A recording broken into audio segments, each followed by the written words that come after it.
oknum-oknum Balawi. Kita ingin menasehati, kalaulah mereka berbuat demikian karena nasab mereka itu putus, nasab mereka itu batil, nasab mereka itu maudhu. Kita berbangsa bertanah air di Indonesia ini bersama-sama. Mari kita bangun negara kesatuan Republik Indonesia ini. Tidak boleh ada lagi satu suku lebih merasa lebih tinggi atau lebih mulia dari suku lainnya.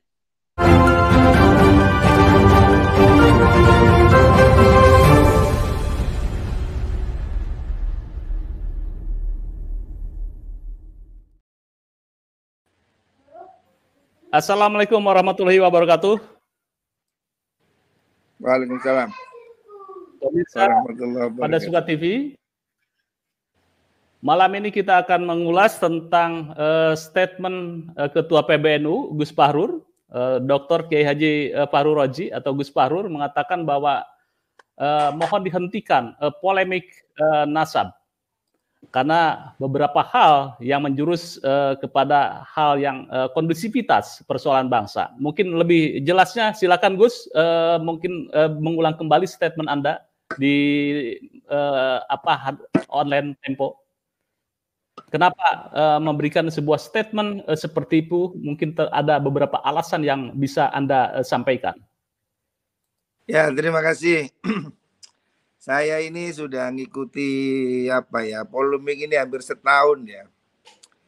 Udah setahun saya selalu melihat berseliweran di medsos, khususnya di WhatsApp. Banyak sekali setiap hari sampah caci maki, kebencian dan statement-statement yang menurut saya sudah menjurus ke arah rasisme, kebencian kepada satu kelompok tertentu.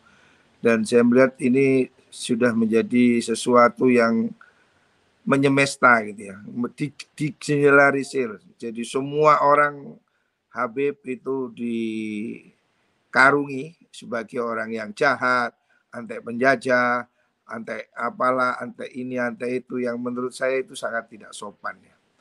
Kalau memang Pak Imad itu hanya sekedar penelitian, saya sih paham lah, silakan aja orang mau neliti, orang mau apa. Tapi yang saya tidak suka itu bagaimana ini sudah mengarah kepada kebencian pada etnis tertentu. Ya, jadi sudah dibumbui dengan provokasi-provokasi dari panggung ke panggung,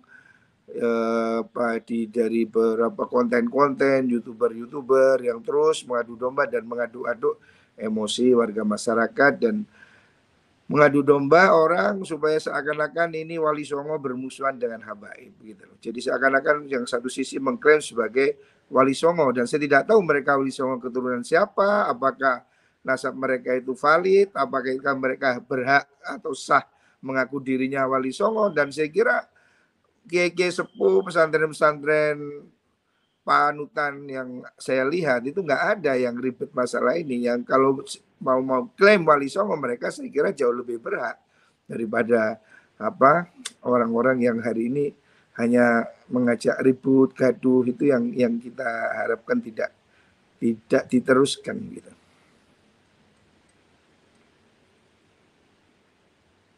Ya, tapi kalau soal kajian Kiai Imad bagaimana Anda tanggapannya Gus, bahwa ini maksudnya dihentikan kajiannya atau dihentikan tentang caci makinya Gus di sosmed? Caci makinya. Jadi kalau orang mau meneliti nggak boleh, tidak bisa dilarang, itu kan hak semua orang ya. Orang mau meneliti Gus Dur, orang mau meneliti Gajah Mada, apapun, tapi penelitian itu harus objektif, harus fair ya.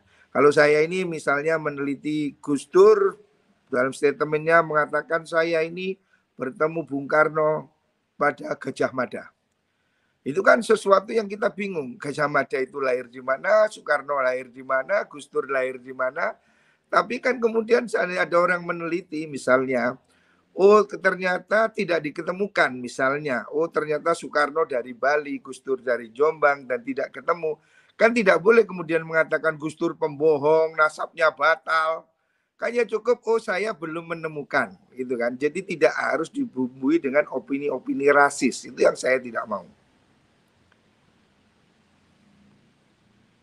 Ya, masalah rasis itu ya, bagaimana sih sebetulnya pandangan Anda terhadap pandangan yang berkembang bahwa Kiai Imad kajiannya ya, kajiannya adalah tentang Nasabawi. Apakah ini menurut Anda ada ketidaksinkronan atau seperti apa, Gus? Atau Jadi gini, kalau terburu-buru soal kajian itu memberikan kan sebuah kesimpulan? gini, kalau soal kajian itu kan ada standar-standarnya ya. Jadi kajian itu menggunakan metode apa, terus bagaimana teorinya, itu saya kira kan dibahasnya di kampus ya, bukan di panggung-panggung gitu loh ya. Kita ini yang sekarang melihat ini kajian ilmiah kok dikelilingkan kayak bakul jamu ke kampung-kampung, dari panggung ke panggung, dengan kebencian, dengan antek. Itu yang kita nggak ngerti gitu loh ya.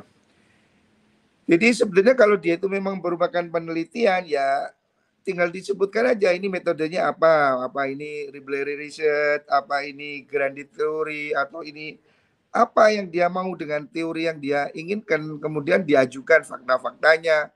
Tidak perlu dibumbui opini-opini tentang apa itu antek penjajah lah, antek ini, antek itu yang kita yang nggak suka ya. Ini karena terus di genosida semua Bani Alawi itu antek penjajah, semuanya budak, semua kiai yang sepakat itu budak Yaman. Apa bahasanya sarkas gitu loh. Sebenarnya kalau dia cuma mau meneliti dan menemukan kesimpulan bahwa penelitian saya itu tidak ketemu, tidak nyambung, ya silakan aja. Itu kan menurut Anda. Nggak ada masalah itu. Toh yang lain juga berpendapat lain juga jangan dilarang. Artinya kita kan tidak bisa memaksakan. Saya mempunyai banyak kolega di seluruh dunia. Saya kebetulan ya, mengikuti beberapa forum internasional. Itu beberapa kali saya tanya kepada orang-orang teman kita, kolega saya misalnya dari Mesir, dari Maroko, dari Bahrain, dari Irak. Nggak ada orang yang ribet nasab Bani Alawi ini, nggak ada gitu. Jadi ini hanya kasus ini betul-betul lokal di Indonesia. Dan penelitian Pak Imad itu ya hanya Pak Imad saja. Artinya dia silakan aja mau berpendapat begitu. Tapi saya bilang jangan bawa-bawa nama NU. NU tidak terlibat dengan polemik ini. Ini murni polemik Pak Imad. Kalau Pak Imad mau geger sama RA apa, jangan bawa-bawa nama NU. Ya, NU tidak dalam posisi terlibat dalam polemik ini. Baik, Gus Fahrur, ini kan sebetulnya kan apa kajian tentang nasab itu ya menjadi sebuah polemik ini karena persoalan nasab habaib atau habaib itu kan persoalan di NU sebetulnya. Nah, bagaimana sih apa dalam hal ini PBNU terutama Anda sebagai ketuanya antara kedua kubu ini berdialog nih? Atau seperti apa nih solusinya, Gus? Jadi gini, kalau NU ya, kami yang saya tahu di PBNU itu ada 9 habaib dalam pengurus NU. Dan kami pada posisi yang baik-baik saja. Kemarin Habib Umar datang, ya datang ke Rois Am. Artinya kami sebetulnya tidak ingin terlibat dalam polemik yang sekarang sedang dibahas antara itu pribadi Pak Imad dengan pribadi siapa, apa Habib Bahar misalnya, saya tidak tahu. Tetapi ini kami tidak ingin NU terseret-seret. Bahwa Pak Imad tidak berhak dirinya mewakili atau mengatasnamakan NU. Karena PBNU tidak dalam posisi ikut dalam konflik itu. Itu yang ingin saya katakan. Jangan bawa-bawa nama NU untuk berkonflik. Ya, kalau Anda mau meneliti silakan. Penelitian itu Saudara Imaduddin. Dan itu juga termasuk yang saya kritik. Kenapa dia pakai situsnya RMI Banten, NU Banten. Itu juga tidak perlu. Ya, itu sudah saya katakan. Saya ketua PBNU bidang keagamaan yang membawai 6 lembaga, salah satunya RMI. Saya sudah menegur ketua RMI pusat agar jangan pakai situs RMI untuk berpolemik. Silakan Saudara Imad mau berpolemik dengan pesantrennya, dengan grupnya, apanya, webnya, tapi jangan bawa-bawa NU ke ranah konflik ya. Saya tidak mau NU ini dibawa-bawa ke konflik yang tidak produktif. Ya, Gus, kan sebetulnya ini masalah kajian yang apa yang mencerdaskan itu kan ya tentang kajian sebuah kitab itu kan ya. Ini bagaimana nih? Kan positifnya kan mengkaji turos-turos dan lain sebagainya itu, Gus. Ya, kajian itu boleh, Pak, tapi yang tidak boleh itu kan dijual-jual di kampung-kampung, kemudian dibumbui dengan berbagai macam bahasa-bahasa yang sangat-sangat tidak pantas ya. Kemudian menggeneralisir semua orang menjadi jelek itu loh. Saya melihat banyak sebetulnya habaib yang jadi jenderal, jadi polisi, jadi tentara, jadi pengusaha yang bekerja baik-baik. Tapi kan yang dikesankan itu yang dawir, yang merkosa, itu kan sudah nggak benar gitu loh, nggak ada kaitannya dengan nasab gitu loh, memalsu makam. Emang siapa apa semua Habib? Tunjuk aja siapa yang malsu, ya itu urus. Siapa yang merkosa itu tangkap. Jangan kemudian semua Habib itu seakan-akan semua Habib itu pemerkosa, semuanya pemalsu makam, semuanya antek penjajah. Ini apa? Mereka itu warga negara Indonesia. Mereka sudah jadi WNI, sudah hidup bersama kita. Kata-kata pribumi, non pribumi itu adalah kata pemecah belah. Ya, dulu orang etnis Cina itu sudah tidak boleh disebut non-pri. Hari ini kenapa kita mau ngomong Habib sebagai imigran Yaman, budak Yaman? Apa-apaan itu, bahasa apa itu? Ya, saya pikir netizen pada Suara TV juga sepakat bahwa tidak boleh berbicara sara, kemudian mendiskreditkan, memecah belah bangsa. Tetapi mungkin kalau mengenai kajian kita tentang nasab, ini kan masih boleh, Gus ya? Boleh. Masih diakomodir itu ya? Masih diakomodir. Iya, jadi kajian itu diuji di kampus, diuji di forum ilmu ya, dengan adab. Silahkan ya. Dan ujung-ujungnya ya harus objektif. Oke, ini ketemu, ini tidak ketemu. Nggak usah ditambahi dengan ante ini, ante itu. Apa-apaan, itu kan sudah tidak objektif. Kalau soal nasab Syekh Abdul Qadir pun juga dipermasalahkan. Dulu sebelum orang mempermasalahkan Bani Alawi, nasab Syekh Abdul Qadir itu sudah dipermasalahkan. Tapi kan nggak ada geger Syekh Abdul Qadir. Ya sudah, yang setuju ya setuju, yang nggak setuju yang setuju. Selesai, sebetulnya sederhana. Anda tidak percaya nasab Bani Alawi, ya sudah, nggak masalah. Saya juga nggak maksa. Itu juga bukan rukun Islam. Tapi yang saya lihat eksesnya apa? Pak Imad ini pidatonya di mana-mana itu haram cium Habib, haram apa-apaan itu, gitu loh. Itu yang sudah bukan ilmiah. Kalau cuma dia ilmiah itu ditulis, diajukan buktinya, oh itu tidak ada masalah, tidak ada masalah. Yang kita tidak setuju itu ketika ini jadikan alat propaganda untuk membenci kelompok tertentu. Coba Anda lihat, Anda jujur sama saya satu grup. Lihat gimana orang di grup itu. Semua Bani Alawi itu sudah menjadi sasaran genosida opini. Saya bilang ini sudah genosida. Semuanya itu antek penjajah, antek apa, antek ini. Aduh, saya melihat ini sudah, bayangkan orang-orang yang sudah berjasa, orang-orang yang sudah mati, masih dimaki-maki semua. Padahal kita ini kalau mau jujur, apa sih amal kita ini, apa sih kehebatan kita ini kok sedemikian gagah berani mencaci maki orang. Itu yang saya nggak mau. Kan saya katakan, Imam Ghazali itu mengatakan kalau Anda tidak pernah mencaci setan, kurang jahat gimana setan? Atau Fir'aun, sang pembunuh. Anda seumur hidup tidak pernah mencaci Fir'aun, Tuhan tidak akan bertanya. Tidak ada perintah mencaci setan, tidak ada perintah mencaci Fir'aun. Anda tidak berdosa kalau Anda tidak mencaci maki Fir'aun. Tapi kalau Anda mencaci orang yang mungkin dia benar di depan Allah, Anda akan menghadapi pengadilannya. Maka saya ingin mengatakan, hentikan caci makinya. Kalau Anda itu di bahasan ilmiah, silakan ajukan argumentasinya dan tidak perlu dibuat alat propaganda. Ya. Silakan Anda tunjukkan bukunya, Anda tunjukkan kitabnya. Oh, itu tidak ada masalah. Saya tidak menolak orang berpikir. Itu hak semua orang.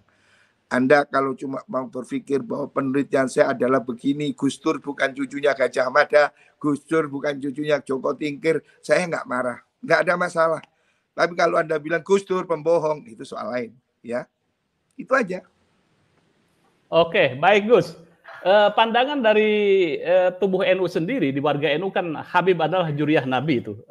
Dari PBNU sendiri memandang Habib itu seperti apa ini, Gus? Ya, kita meyakini bahwa Habib itu memang bernasab bersambung pada Rasulullah dan itu ketum sudah memberikan statement terbuka. Dan dulu Gus Dur juga sudah, hari ini sudah pernah terjadi pada zaman dahulu, dan Gus Dur juga sudah pernah memberikan statement terbuka. Hari ini Ketua Umum PBNU sudah mengatakan, nggak usah nanya dalil, nggak usah nanya kitab, itu kan bahasa yang sudah ngepok gitu kan. Jadi kalau kita percaya, nggak ada masalah gitu loh. Makanya kalau Pak Imad tidak percaya, silahkan, tapi jangan mengatasnamakan NU. Ya, itu pendapat Saudara Imaduddin, silahkan. Dia boleh, ya, dia boleh berpendapat, tapi dia tidak boleh membawa institusi NU untuk berkelahi. Iya, satu lagi bahwa ada statement Anda bahwa nasab habaib itu sudah terkonfirmasi atau sudah masyhur atau surah istifadah. Ini maksudnya bagaimana ini, Gus? Jadi gini Pak, nasab ini tidak datang tiba-tiba hari ini, seperti yang hari ini ada orang ngaku keturunan Wali Songo melalui jalur Musa Al-Kadhimi. 12 abad saya tidak pernah mendengar, hari ini ada yang baru ngaku. Ini baru aneh. Kita sejak dulu keluarga saya punya silsilah ke Sunan Giri, itu melalui Azmat Khan, Ba'alawi, itu kami terima turun-temurun. Hari ini ada orang baru ngaku Wali Songo keturunan Musa Al-Kadhimi, Al-Bukhari, Al-Musawi. Itu aneh. Karena apa? Kami belum pernah dengar sebelumnya. Tapi kalau nasab Bani Alawi ini Pak, ini sudah ada di seluruh dunia. Saya sudah bertanya langsung pada tokoh-tokoh internasional, ulama-ulama di berbagai belahan dunia. Jadi Bani Alawi ini tidak hanya di Indonesia. Bani Alawi itu bukan hanya soal Habib Rizik atau Habib Bahar. Bani Alawi ini ada di Mesir, ada di Yordan, ada di Turki, ada di Bahrain, bahkan ada di Pulau Komoro. Di Afrika sana saya pernah ketemu muftinya itu namanya Jamalul Lail. Bani Alawi juga. Itu yang kemarin saya ketemu di Bahrain itu salah satu muftinya juga bangsa Jamalul Lail. Dari Bani Alawi juga. Jadi Bani Alawi ini nasab yang sudah dikenal seluruh dunia. Anak saya ada di Mesir. Di sana ada Baitul Ashraf. Dicek di Mesir ya sudah mereka mengakui Bani Alawi ini gitu loh Pak. Jadi bukan ngarang. Jadi tidak harus kitab sezaman. Itu kan teorinya Pak Imad. Saya ini cucu Sunan Giri. Dari siapa? Dari ayah saya, kakek saya. Kami punya catatan. Anda percaya boleh, Anda tidak percaya boleh. Tidak semua ada di kitab gitu loh. Karena tidak ada kitab sensus penduduk internasional. Apa yang Pak Imad sebut sebagai kitab sejarah Mubarakah misalnya. Itu hanya kitab kecil yang mencatat sebagian nama. Contohnya, Syekh Abdul Qadir Jailani itu tidak ada di kitabnya si Imad sejarah Mubarakah itu. Dan banyak nasab yang tidak disebut di situ. Jadi jangan bayangkan kitab zaman dahulu itu merupakan kitab sensus penduduk. Ya, ada dicatat, ada tidak. Tapi nasab itu pada prinsipnya itu dihafal. Turun-temurun. Ini sudah terjadi di masa Rasulullah SAW. Rasul itu dalam hadis Bukhari disebutkan Rasul menerima tamu wafdu Banil Qais. Itu datang dari Bahrain. Datang ke Madinah. Nabi ditanya pada mereka, Manil kaum, Anda siapa? Mereka mengatakan Robi'ah, kami keturunan klan Robi'ah. Klan Robi'ah itu orang yang hidup 500 tahun sebelum Nabi. Itu bertemu di cucu kakek Nabi Adnan. Tapi Nabi tidak menanyakan siapa bapakmu, siapa nenekmu, siapa kampungmu. Nabi langsung menyebut dia dengan marhaban bil kaum, ghair hazaya wala nadimin. Oh selamat datang saudara. Jadi apa yang sudah dikenal orang itu disebut surah wal istifadah. Dan ini ada dalilnya. Sahih Bukhari, Rasulullah menerima wafdu Banil Qais yang datang dari Bahrain mengaku cucu dari klan Robi'ah. Robi'ah itu 500 tahun sebelum Rasulullah. Dan itu Nabi terima. Tidak perlu catatan, tidak perlu buku, tidak perlu tanya. Karena apa? Mereka sudah terkenal. Begitu juga nasab Bani Alawi ini saya sudah cek ke Turki. Saya sudah telepon Syed Fadil misalnya. Syed Fadil, bagaimana tentang nasab ini? Syed Fadil mengatakan, oh itu nasab itu benar. Ada catatan kami di Turki. Saya tanya Profesor Abdurrahim di Maroko. Apakah Anda dengar bahwa nasab ini dipersentakan? Siapa? Saya bilang di Indonesia ada bilang, tidak. Kami mengakui itu nasab Bani Alawi. Saya sudah bertanya banyak orang di dunia ini. Jadi dunia ini kita tidak sendiri Bang. Dunia ini penuh jutaan manusia. Kalau ini satu kebohongan, tidak mungkin kebohongan ditutup oleh orang seluruh dunia dan hanya satu orang Indonesia yang tahu. Itu logika yang tidak masuk. 1000 tahun tidak ada satu judul pun kitab yang menyatakan kesalahan nasab Bani Alawi. Tetapi saya bisa sebutkan 50 judul sekaligus kitab yang menyebut nasab Bani Alawi. Apakah kemudian semua orang ini bohong dan hanya Syekh Imad yang benar? Bagaimana saya percaya?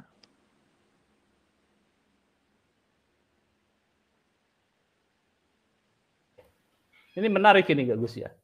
Ya. Baik Gus. Jadi sebetulnya yang Anda persoalkan di dalam rilis itu tidak menolak kajian Kiai Imad, tetapi ekses ekses saranya. Betul, begitu ya? Dan itu saya lihat di beberapa potongan video Pak Imad sendiri yang melakukan itu. Mulai hari ini haram cium tangan Habib. Saya lihat potongan videonya itu. Ini apa-apaan? Karya ilmiah itu Anda tulis, Anda ujikan ke kampus, Anda panggil profesor ahli sejarah, Anda panggil itu simposium internasional. Bukan di kampung-kampung orang yang tidak berpikir itu. Pengajian-pengajian itu Pak Imad pidato kemana-mana. Wah, saya tidak bisa ngomong seperti apa itu. Karya ilmiah itu tidak dibawa ke kampung-kampung begitu. Dibawa ke kampus, diujikan ke forum. Nasab ini bukan hanya di Indonesia, Pak. Ada nakobah. Di Saudi ada nakobah, di Irak ada nakobah, di Mesir ada nakobah. Ada pencatat nasab. Dan ini ada di hampir semua negara Timur Tengah. Ayo kita undang mereka untuk menguji temuan dia itu benar apa enggak. Bukan dengan orang kampung-kampung yang nggak ngerti apa-apa itu. Gitu Pak ya. Oke, ini menarik ini Gus. Jadi mungkin PBNU ini menarik menginisiasi bagaimana pertemuan antara Kiai Imad kemudian dengan nakobah-nakobah internasional itu kan ya, digelar oleh PBNU. Ini menarik. Kira-kira kapan ini? Oh tidak, PBNU sudah saya katakan PBNU tidak akan terlibat ini karena kami di pihak yang membenarkan. Kalau Pak Imad itu mau membuktikan bahwa tesis dia itu benar, saya katakan, maka dia harus mengujikan pada ahli. Paham? Dia bisa mengundang para pakar-pakar nasab internasional. Misalnya, Pak Imad itu berpedoman pada kitab Syajaratul Mubarakah. Oke, Syajaratul Mubarakah itu kan ditahqiq oleh orang Iran. Orang Iran itu datangkan karena dia mengakui nasab Bani Alawi, gitu loh. Jangan cuma diambil kitabnya tapi pentahqiqnya Anda buang. Itu kan paradoks. Satu sisi saya lihat mengambil satu kitab Al-Ifadah misalnya, tapi dia tidak baca semua. Dia pilih apa yang sesuai dengan pendapat dia, itu loh. Ini yang menurut saya tidak fair. Kalau NU jangan diajak berkelahi soal nasab. Karena kami tidak pada posisi seperti dia. Bahwa NU tidak mewakilkan pendapat ini pada Bapak Imad. Itu adalah murni pendapat dia, bukan pendapat PBNU. Menarik. Gus, saya coba hubungin Kiai Imad. Bisa berkenan ya, Gus ya? Silakan. Oke, mungkin bisa ada beberapa hal bahwa Kiai Imad bahwa ini Gus Fahrur bukan persoalan kajiannya, tetapi masalah masalah eksesnya ini yang dipermasalahkan PBNU. Saya coba hubungi Kiai Imad, coba mungkin bisa masuk ke studio.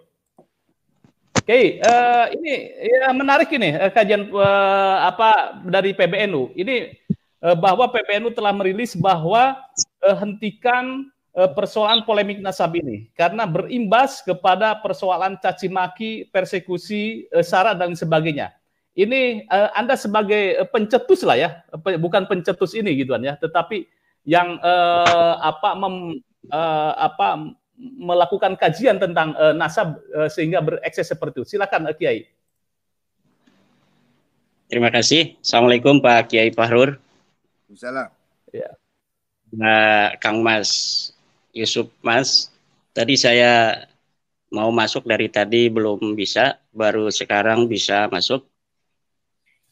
Tadi sebelum saya masuk itu saya mendengar bahwa Pak Imad ini jangan sampai membawa-bawa NU ya, karena tidak atas nama NU.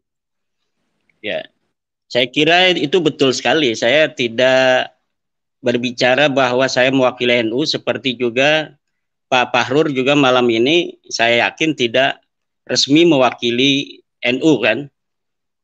Karena NU itu sebuah organisasi yang ada peraturan perkumpulan yang diatur di dalam peraturan perkumpulan nomor 10, nomor 20, peraturan rapat, dan sebagainya. Jadi kalau sebuah pendapat mewakili PBNU itu harus ada forumnya.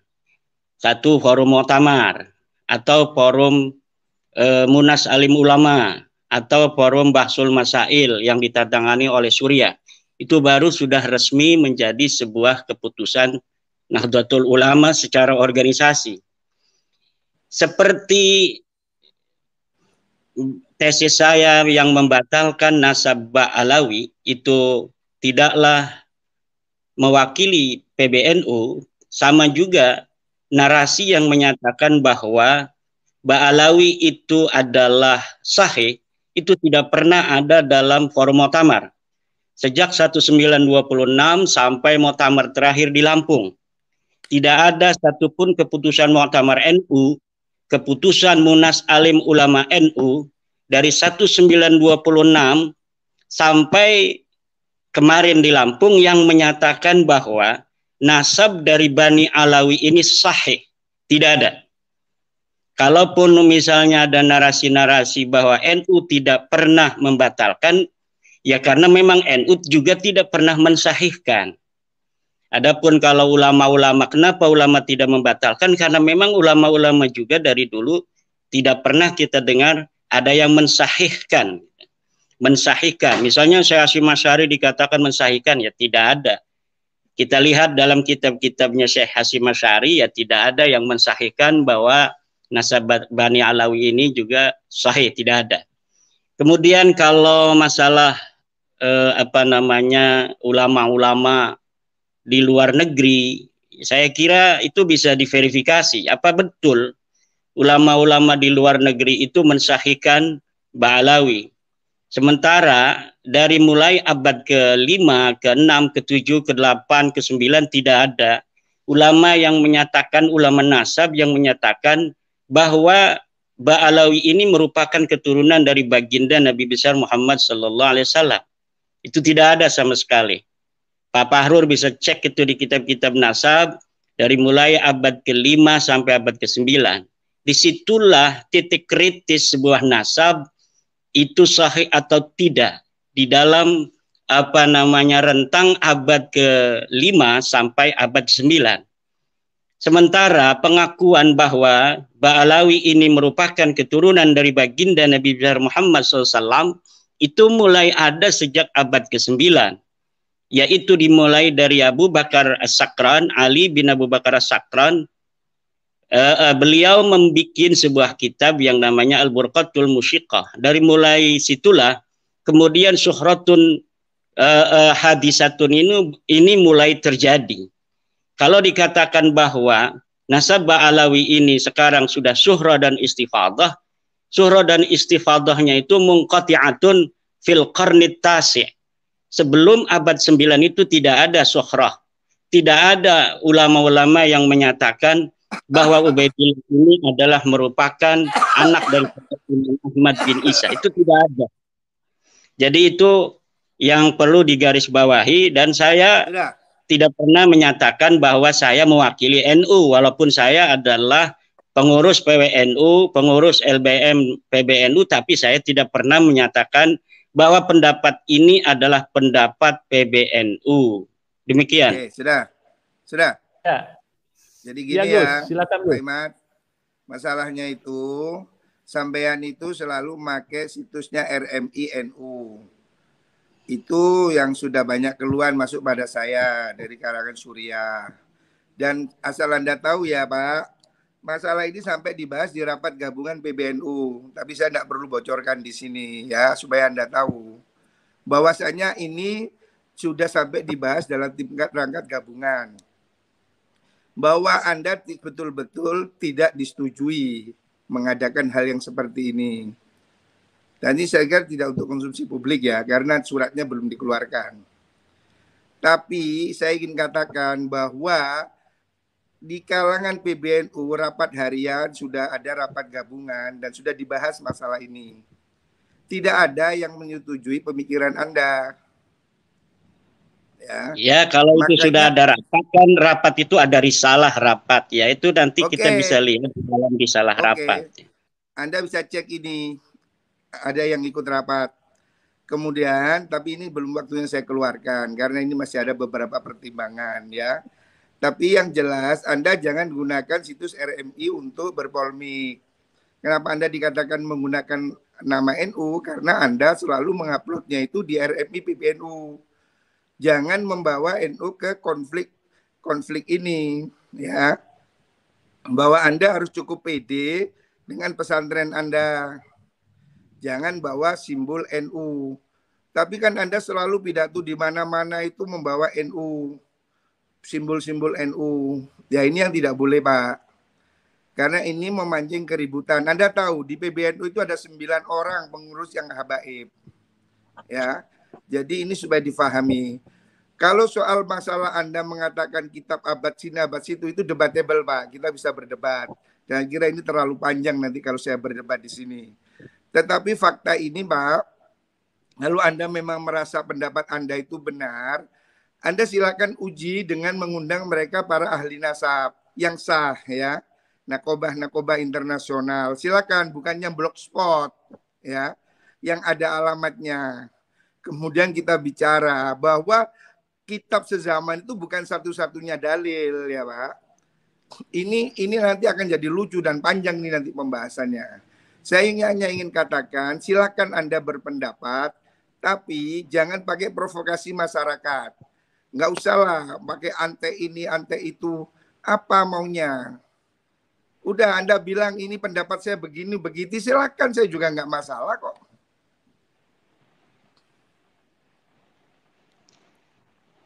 Ya, baik.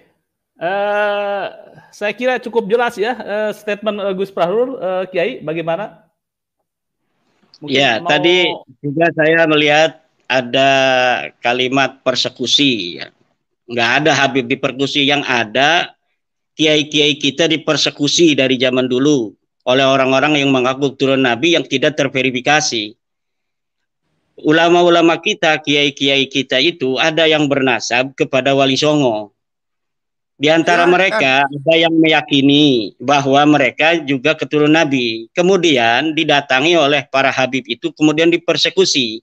Dan sebagian mereka ada yang dipukuli. Itu yang terjadi di tengah masyarakat. Tidak pernah ada kiai-kiai kita yang penuh dengan kearifan, kebijaksanaan, ilmu yang tinggi. Itu ada yang pernah mempermasalahkan orang-orang yang mengaku keturunan Nabi walaupun tidak terverifikasi kemudian dipersekusi. Itu tidak ada sama sekali. Yang ada itu Ba'alawi atau mukhibin-mukhibinnya itu mempersekusi para kiai. Yang para kiai itu merasa dirinya adalah sebagai keturunan daripada Wali Songo yang mempunyai juga nasab diyakini kepada Rasulullah. Itu yang terjadi selama ini, dan tidak ada kalau dikatakan hari ini ada 9 habaib yang menjadi pengurus PBNU, kita lihat ketika NU didirikan, apakah ada para habaib itu yang ikut mendirikan NU. Kemudian tahun berapa NU didirikan? NU didirikan tahun 1926. 2 tahun kemudian para habaib ini mendirikan organisasi sendiri namanya Rabita Alawiyah. Kalaulah para habaib ini, para Ba'alawi merasa Nahdlatul Ulama ketika itu adalah merupakan bagian dari mereka juga secara teologi, secara kepercayaan, keagamaan dan sebagainya, maka cukuplah ketika itu mereka bergabung dengan Nahdlatul Ulama. Tapi karena mereka salah, Pak. Saya potong. Bukan Nahdlatul Ulama, mereka membuat sebuah organisasi baru yang namanya Rabita Alawiyah. Demikian. Boleh dipotong ini? Boleh, Pak Fahrur. Saya kira narasinya ini berlebihan, ini lebay ini. Rabita Alawiyah kan grup keluarga. Beda dong. Kalau saya bukan perkumpulan Jawa, ya nggak ada masalah dengan NU. Kenapa ini kok di hari ini Pak Fahrur berbeda? Pak Fahrur harus tahu itu Rabita Alawiyah membuat tingkat kecamatan di seluruh Indonesia ini tahun 2022-2021 ini. Kalau itu misalnya kan hanya pencatat keluarga, pencatat keluarga ya cukup sebagai pencatatan, tetapi ini perkumpulan kayaknya ingin juga sama seperti Nahdlatul Ulama, kebangkitan ulama. Kemudian ada para pengikut ulama yaitu para santri dan masyarakat. Itu kayaknya Rabita Alawiyah persatuan keluarga, tetapi mereka ingin ada pengikut dan muhibinnya. Ini saya kira yang perlu juga mendapat perhatian dari para petinggi PBNU semacam Pak Fahrur ini, melihat kenyataan yang ada di bawah, apa yang terjadi di tengah warga kita, warga Nahdlatul Ulama, terkait dengan irisan para habaib yang diagungkan oleh para kiai-kiai NU, tetapi kemudian mereka justru tidak menguatkan NU. Coba kita lihat di dalam YouTuber itu yang mengupload video-video narasi bagaimana seorang Habib ada yang mengharamkan anak-anak NU untuk masuk ke Banser. Orang-orang Jawa, anak-anaknya jangan sampai masuk ke Banser, jangan sampai masuk ke Ansor. Itu dilakukan oleh para habaib. Ada juga ini sudah melebar, Pak. Ini sudah melebar. Ini bisa diverifikasi Pak Fahrur. Siapa ini yang berani untuk menghina Hasyim Asy'ari? Tidak ada yang berani menghina Hasyim Asy'ari di Indonesia ini kecuali dari Ba'alawi Faisal Asgaf. Bagaimana terakhir Twitter dia menghina ketum PBNU kita, Gus Yahya. Tidak ada yang lain yang berani seperti itu kecuali dari Ba'alawi. Ini juga harus menjadi perhatian Pak Fahrur dan para petinggi NU lainnya. Gus Dur siapa yang berani? Yang berani menghina Gus Dur, menghina Yeni. Itu hanya Faisal Asgaf. Siap, baik. Mungkin Gus Fahrur, coba kita ada tanggapan atau persoalannya dengan persoalan kajian nasab ini berekses terhadap rasisme kemudian ini. Kalau ini kajian ilmiah, saya nggak ingin ini menjadi debat kusir ya. Ngomong nasab kemudian ke soal lain, ini untuk apa gitu loh. Ya Pak Fahrur tadi ngomong masalah ekses. Saya berikan fakta-fakta yang ada di tengah masyarakat demikian. Iya sebenarnya. Jadi gini loh ya, kelakuan orang itu nggak bisa digendari semua orang. Kalau ada orang Jawa itu ikut PKI, kan tidak semua orang Jawa itu PKI. Jadi saya ini tidak mau ini menjadi satu klan. Jadi ada orang melarang Banser ya dia. Ada orang seperti Nur Sugi, kan dia tidak boleh mewakili orang Jawa. Ada orang NU seperti Kiai Benu yang kemarin telepon Tuhan. Apakah itu NU? Terus NU adalah menelpon Tuhan. Tidak bisa begitu, Pak. Ya, jadi ini orang ke orang harus dibedakan. Kalau Anda mau concern pada kajian nasab, ya Anda berfokus pada kajian nasab. Kalau Anda mau mengatakan ini soal NU, ya orang bicara tentang NU dan Anda sebagai apa? Ini sekarang kita ini kan maunya diadu-adu NU supaya begini, ini sudah begitu. Kalau NU ini merasa ini meresahkan, Ketua Umum PBNU lebih ngerti apa yang harus dilakukan, gitu loh. Nggak harus kita provokasi orang-orang, kayaknya kita harus perang, bikin laskar, apa-apaan ini. Kalau Anda mau ngomong nasab aja, concern di situ. Bikin tulisan, bikin kajian yang tepat, landasan teori yang benar, kemudian lakukan studinya dengan triangle data, ada studi lapangannya, ada wawancaranya. Itu Anda benar sebagai peneliti. Dan tidak usah melebar kemana-mana seperti yang dan itu sudah saya serahkan, saya kirimkan pertanyaannya kepada Rabita Alawiyah dan mereka tidak bisa menjawabnya. Karena memang nasab mereka itu terputus maudhu'un munqati'un, batilun, tidak bisa dijawab. Dan kalau misalnya ada sebuah narasi dari Pak Fahrur di Tempo, tadi saya baca, harus dihentikan ini pembahasan nasab. Yang harus dihentikan adalah pengakuan Ba'alawi sebagai keturunan Nabi yang tidak terverifikasi yang harus dihentikan. Karena secara kajian nasab dia terputus, secara kajian DNA dia bukan bangsa Arab Acan, dia bukan keturunan Bani Quraisy, dia bukan keturunan Bani Hashim, dia bukan keturunan Ba'alawi, dia bukan keturunan Nabi Muhammad. Ini yang harus dihentikan, pengakuan sepihak sebagai keturunan daripada Nabi besar Muhammad sallallahu alaihi wasallam. Allahumma sholli alaihi. Jadi itu pendapat Anda saudara. Bukan Anda pendapat tidak saya, berhak ini memaksa pendapat pakar orang. DNA. Ini Pakar pendapat DNA pakar pun tidak DNA. semua begitu, saudara. Anda Ini jangan bisa percaya untuk sama Pak Sugeng. diuji. Siapa yang berani untuk berdiskusi, berdialog, seorang pakar DNA dari Balawi untuk mematahkan narasi dan kesimpulan Pak Dr. Sugeng. Tidak ada. Ya. Karena kesimpulan semacam itu kesimpulan yang sangat presisi, dan itu pun tidak satu-satunya dari Indonesia yang berpendapat. Dr. As-Suaibi itu berpendapat yang sama seperti Dr. Sugeng. Umar Az-Zaid juga berpendapat yang sama tentang tes DNA. Dan ini saya kira sudah waktunya PBNU atau MUI untuk mengeluarkan sebuah maklumat bahwa memang Balawi ini bukanlah keturunan baginda Nabi besar Muhammad sallallahu alaihi wasallam. Karena apa? Aksesnya ini hanya ke warga NU. Kenapa kita ini setiap tulisan saya minta admin untuk kemudian menampilkan tulisan saya di RMI, karena RMI itu Rabita Mahid Islamiyah, persatuan ikatan pondok-pondok pesantren yang didawir-dawir oleh para kabib-kabib oknum itu adalah para kiai pesantren, dimintain uang 5 juta, 10 juta, 20 juta, bahkan ada yang 100 juta, itu kalangan pondok pesantren. Jadi ada kaitan. Kenapa tulisan-tulisan saya tentang bahwa nasab Ba'alawi ini batal itu ditaruh di Rabita Mahid Islamiyah. Mereka para kiai-kiai berterima kasih. Semenjak isu nasab ini batalnya mereka itu diketahui publik, mereka tidak lagi datang para kiai untuk minta-minta uang. Itu diantaranya Pak Fahrur yang harus diketahui.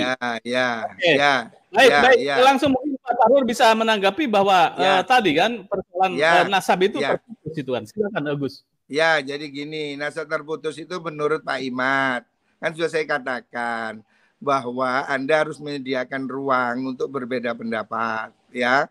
Anda boleh mengatakan begitu, saya juga nggak ngelarang. Tapi faktanya di dunia ini hanya Anda.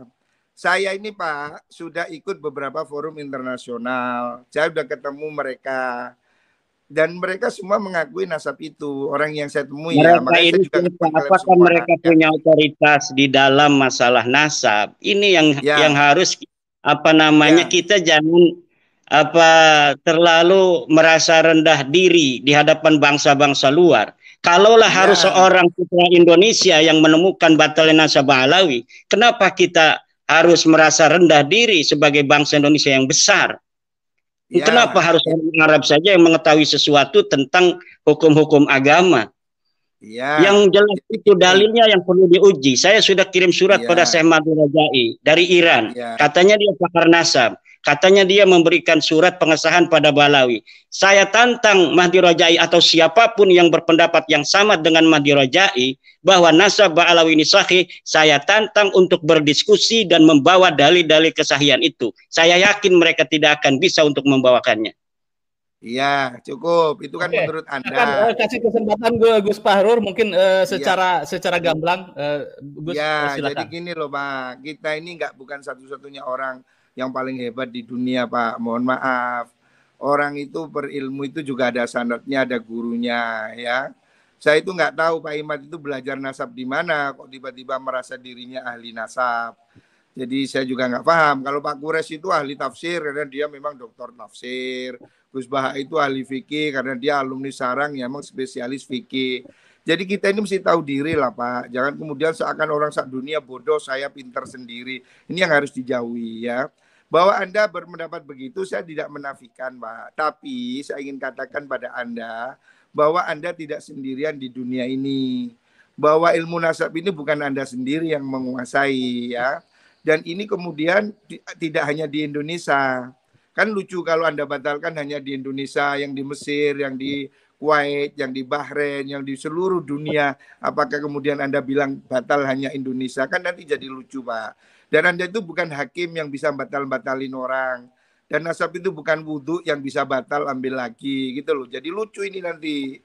Intinya gini aja loh Pak. Anda boleh berpendapat. Silakan. Oke, menurut saya begini. Tapi kemudian Anda tidak berhak untuk menjadi hakim kebenaran. Semua orang salah. Saya sendiri benar. Orang sak dunia salah. Ini terlalu besar Pak menurut saya ya. Jadi kita tinggal lihat masyarakat aja Pak Farur, nanti masyarakat apakah akan melihat dalil-dalil dari keterputusan itu yang kuat, apakah akan melihat atau mengikuti Pak Farur dengan tanpa dalil bahwa nasabah alawi itu sahih. Bukan tanpa dalil, Pak. Cuma saya males berdebat dengan Anda. Saya males. Saya sudah baca kok sebelumnya tesis Anda itu saya lihat itu di tulisannya Murad Syukri. Itu sudah mirip-mirip lah. Di beberapa internet saya lihat itu narasi-narasi yang hampir sama. Jadi saya nggak kaget, Pak. Dengan apa yang Anda ungkapkan itu saya nggak kaget. Jadi kita sama-sama melek internet, Pak. Jadi saya ya kalau begitu Inggris. Tinggal dipatahkan saja. Tinggal dipatahkan. Kalau memang Pak Farur punya dalil, silakan. Mana dalilnya yang menyatakan bahwa Ubaidillah sebagai anak Ahmad? Mana dalilnya bahwa Ahmad bin Isa itu dia pindah ke hijrah ke Yaman? Mana dalilnya bahwa Ahmad bin Isa pernah ada di Basrah? Mana dalilnya bahwa Ahmad bin Isa punya anak namanya Ubaid, kemudian Ubaid punya anak namanya Alwi, Alwi punya saudara namanya Jadid? Tidak ada Pak Farur. Itu menurut Anda, Pak. Sekali lagi ingin saya katakan. Kalau misalnya Pak Farur ada, silakan. Saat ini dan pendapat itu. Jangan khawatir, banyak sekali, Pak. Itu remeh bagi saya, Pak. Tapi saya nggak ingin forum ini kemudian kita jadi debat kusir. Itu nanti kita ada satu forum sendiri. Oke, silakan. Saya tantang Pak Farur untuk menyiapkan forum dengan saya. Saya tantang Pak Farur untuk menyiapkan forum debat ilmiah tentang nasabah alawi yang putus ini. Cari dalilnya, kalau punya dalil. Dengan senang hati. Dengan senang hati. Al-Ra'si wal Ain. Al-Ra'si wal Ain. Naam. Ya. Anta dirukum. Al-Ra'si wal Ain. Anta dirukum. Al-Ra'si wal Ain. Jadi saya katakan, Pak, Anda ini nggak usah terlalu menggebu-gebu seperti ini ya, sebagai orang sama-sama santri. Saya ini lama, Pak, mondok, Pak. Ngerti lah, Pak, orang bisa baca kitab, saya tahu. Ya, jadi nggak usah terlalu petetek kayak orang sedunia kalah semua beginilah. Bukan jadi masalah demikian. Karena apa? Narasi-narasi ini yang Anda kemukakan malam hari ini itu bukan satu-satunya alasan saya untuk kieng-kiengan kepada Bapak Farur. Banyak narasi-narasi yang telah Bapak Farur kembangkan di luar ketika saya tidak ada, yang kemudian membuat saya ingin sekali untuk berdebat dengan Pak Farur. Oh boleh, boleh. Enteng aja, saya nggak takut sama sekali kok. Ini soal gampang lah, nggak usah pandeng. Apa sih ini juga bukan soal tanya kuburan kok. Nggak usah ribet lah. Saya ingin katakan, Anda boleh berpendapat, tapi Anda jangan menjadi pemilik kebenaran tunggal. Orang yang merasa yang lain salah, saya sendiri benar, itu hanya Wahabi, Pak. Kalau kita ini biasa dengan pendapat ini, pendapat itu, kita itu sangat luas dalam berhubungan, Pak. Dalil juga begitu, fikih punya banyak kaul ya. Saya ingin ingatkan Anda. Yang kedua, jangan bawa-bawa struktur NU, nama Anda di NU, karena itu sudah jadi pembicaraan, Pak. Dan Pak Farur pun jangan bawa-bawa NU ketika sekarang ini, karena tidak ada keputusan NU seperti Pak Farur itu. Ya, tapi saya ketua PBNU yang membidangi LBM, Pak. Jadi iya, tapi NU itu organisasi yang ada aturan, yang ada perkumpulan aturan, ada RT dan sebagainya. Iya, betul. Makanya itu Anda... Keputusan PBNU itu ada di Muktamar, ada di Kompleks, ada di Munas Alim Ulama, ada di Basul Mustaqil. Biar satu-satu mungkin berbicara ini. Silakan. Sebentar lagi kita bikin closing statement. Gus Farur masih bisa tersambung? Ya, silakan Gus Farur. Hilang lagi saya ketemu. Ya, jadi begini Pak, closing statement saya bahwasanya kalau Pak Imad itu hanya berhenti pada pemikiran bahwa dia menunjukkan suatu penelitian, itu tidak ada masalah ya. Bahwasanya banyak sekali habaib yang saya kenal itu bukan yang dawir. Orang itu tergantung dengan apa yang dia pikir, Pak. Kalau orang itu baik, ya ketemu dengan yang baik. Saya ini ketemu dengan habaib yang jenderal, yang polisi, yang tentara, yang dokter, yang konglomerat. Pak Imad ketemu dengan yang dawir, ya saya nggak tahu ini kenapa sama-sama Habib saya kenal yang jenderal, Anda kenal yang dawir, ya. Ya, makanya sekali-kali turun ke bawah supaya tahu. Tanya itu sama ketua-ketua ranting NU, PAR, tanya kepada MWC apa yang terjadi, kenapa Wonogiri sampai tidak mau acara NU diisi oleh para habaib. Harus ditanya, kenapa Boyolali, kenapa Garut, kenapa itu di Seragen tidak mau ada habaib. Ini yang harus ditanya oleh Pak Fahrur. Jangan kita berdiri di Menara Gading. Iya, tahu. Saya ini Pak, mulai NU ini sebelum Anda jadi pengurus NU, saya sudah pengurus NU Pak. Udah 29 tahun saya jadi pengurus NU Pak, mulai dari bawah. Ya. Jadi jangan ceramai saya tentang NU, sudah cukup. Intinya saya ingin mengatakan bahwa hentikan narasi kebencian di ruang publik. Bahwa penelitian itu dihormati, hak orang untuk menegasi atau mengafirmasi. Tetapi tidak boleh dia menebarkan kebencian pada suatu kelompok tertentu. Ya. Dan jangan bawa NU untuk berkonflik. Bahwa NU tidak pada posisi untuk mengikuti apa yang Anda ributkan dalam masalah ini.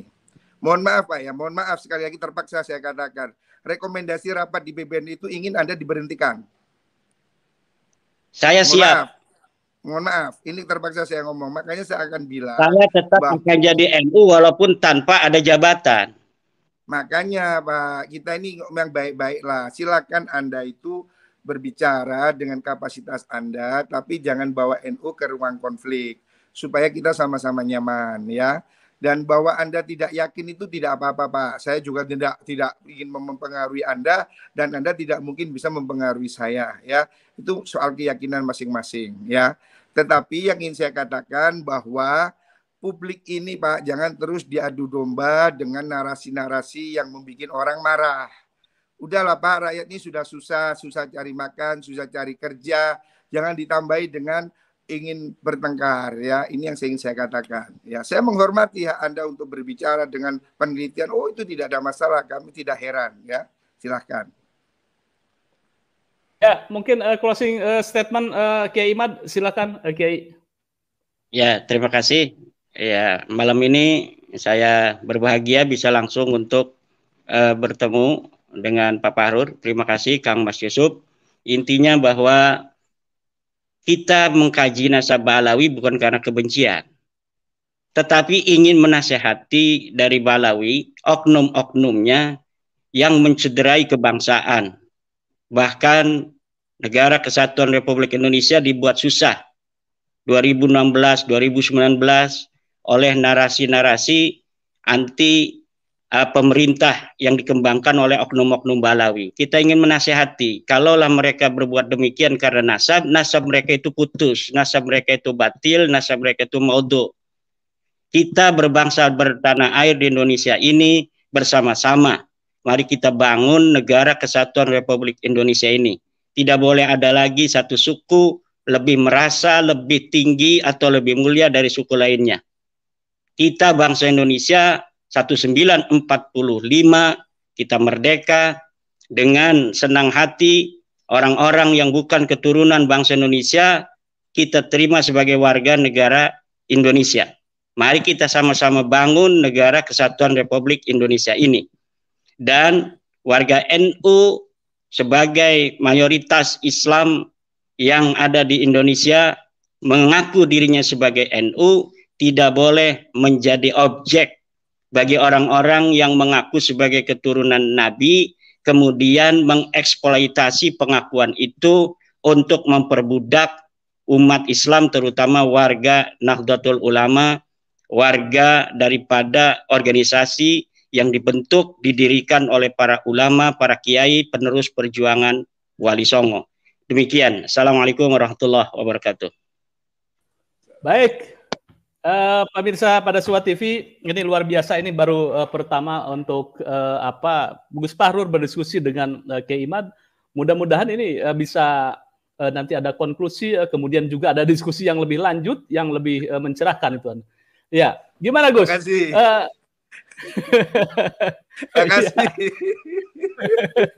Ya, saya pikir ini perlu ada ngopi bersama ini, Gus Fahrur dengan Imad ini.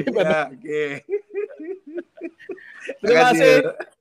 Ya. Terima kasih Gus Fahrur telah meluangkan waktu.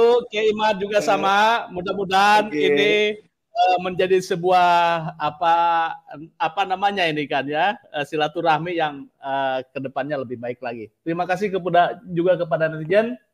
Jangan lupa like, share, subscribe pada Suwa TV. Dan ingat, jangan membahas masalah nasab. Saya sepakat membahas masalah kajian nasab, tetapi jangan berbicara atau lebih kepada sara, rasis dan sebagainya. Dan saya yakin Kiai Imaduddin juga Gus Bahrur, Kiai Imaduddin saya yakin tujuannya tidak rasis atau lain sebagainya atau berdasarkan kebencian. Mudah-mudahan ini menjadi sebuah modal ketemu ya.